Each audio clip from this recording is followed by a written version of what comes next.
Hi there, welcome to my kitchen. My name is Eric Volantis, and I'm going to be showing you guys how to make pierogies tonight. In a typical pierogi, there are ingredients that need to be met. So we got 2 cups of flour, 2 eggs, a 1/4 teaspoon of salt, 2/3 cup of water, and then our topping, or our filling tonight will be sauerkraut, and then we can also dip it in sour cream once we eat it. So first off, in a large bowl here, we're going to mix together our flour, 2 cups of flour, and our 1/4 teaspoon of salt, and now we're going to make a little hole in the middle to add our egg and our 2/3 cup of water. And then we're going to mix it for about 5 to 7 minutes, and this dough's already been prepared for time purposes. So once this dough is ready, you want to make sure it's not too thick, but not too thin as well. We're going to put it on our cutting board, and then we're going to put flour on the cutting board as well as put flour on the rolling pin so it does not stick. And now we want to roll this to about an 1/8 inch thick, so you have a desired thickness there.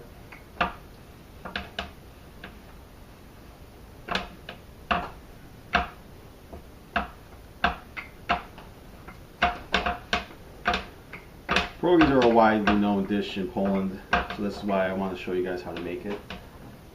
A little thinner.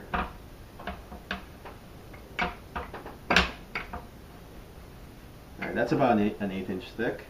So once we have the dough all spread out, we're going to take a cutter. In this case I have a small cutter, and we're going to start making some pierogies, cut some pierogies out. You want to put it down and then push it and twist so that it will cut easier. So we got one right here.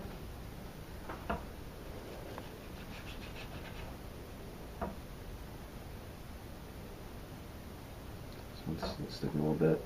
Got a second one there.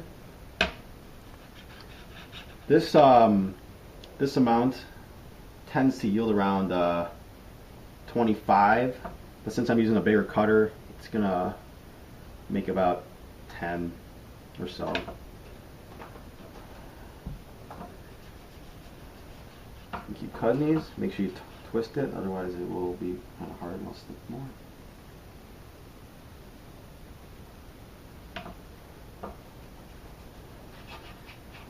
This will be our last one here.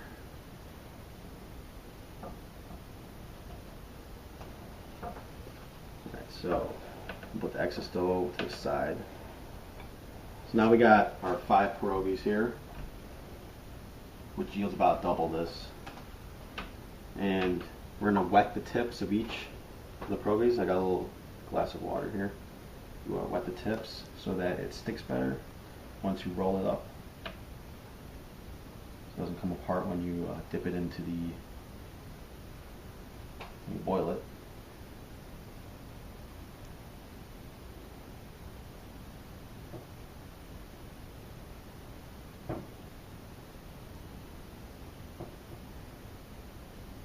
Alright, so now with the tips, we're going to add our filling, which tonight will be sauerkraut. And you don't want to overload your pierogi, you just want to put a little bit, just enough so that it folds over and it's desirable.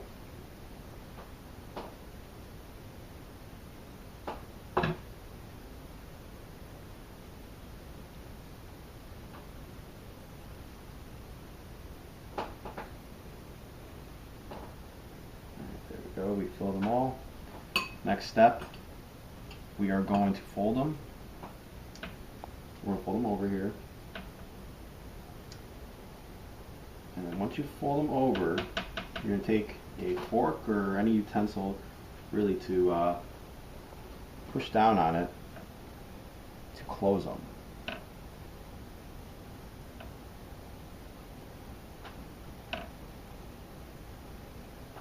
Just like that.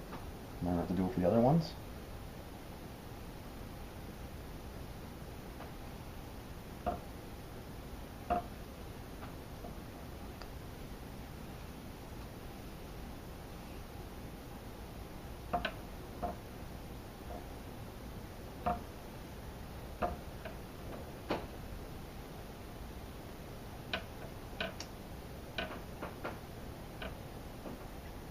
like that.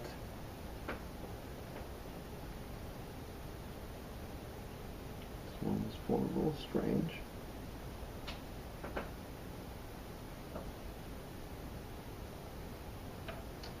Alright, so those are your pierogies. Now once we have made these, we got to put them over to a hot boiling water. And over here we have a boiling water. It's already boiling for us. And we are going to add our pierogies in. Now you don't want to overload the pan.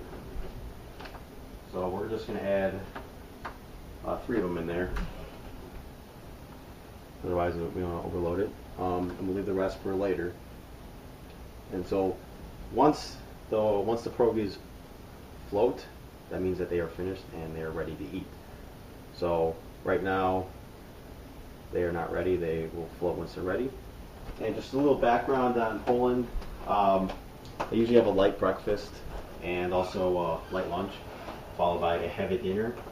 And this is why they have an abundance of pork and beef and sour cream, cheese, sauerkraut, honey, and some cereal grains. And the book that I used today for the recipe of pierogi is not mine. It was from a international cooking book by Patricia A. Heyman, and it's called International Cooking: A Culinary Journey. So once these start floating, which they are still floating here, they will be ready. And like I said, if you overload it, it could cause it to really slow down, and we don't want that.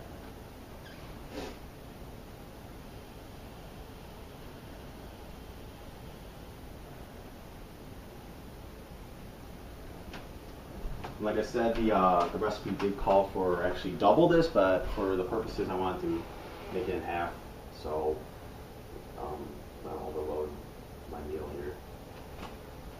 Pierogies are also a good source of protein, so they're healthy in their respects, and it's a very typical dish in Poland.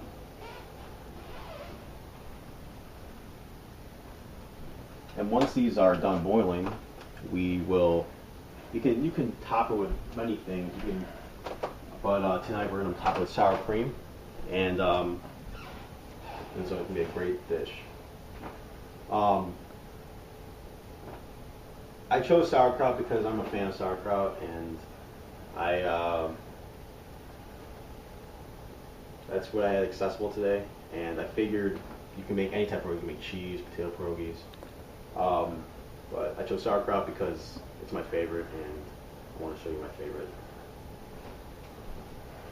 Alright, so now these look like they're almost done, almost floating. And just want to see them here, maybe a little. So now they are floating. You can see that they're floating there. Once they're floating, we are going to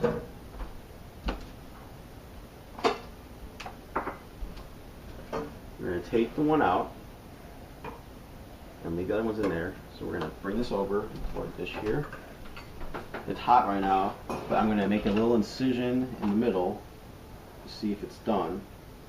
This one seems to be a little hard still, so it doesn't seem to be completely done. So we'll let it cook a little bit longer, and then we will be done.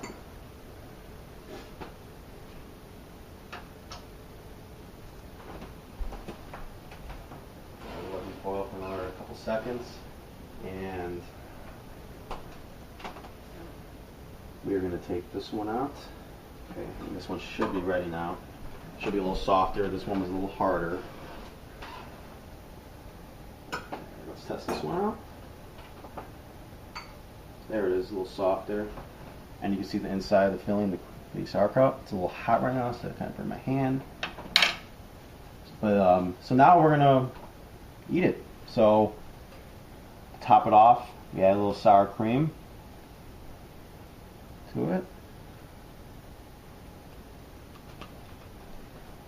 And eat it.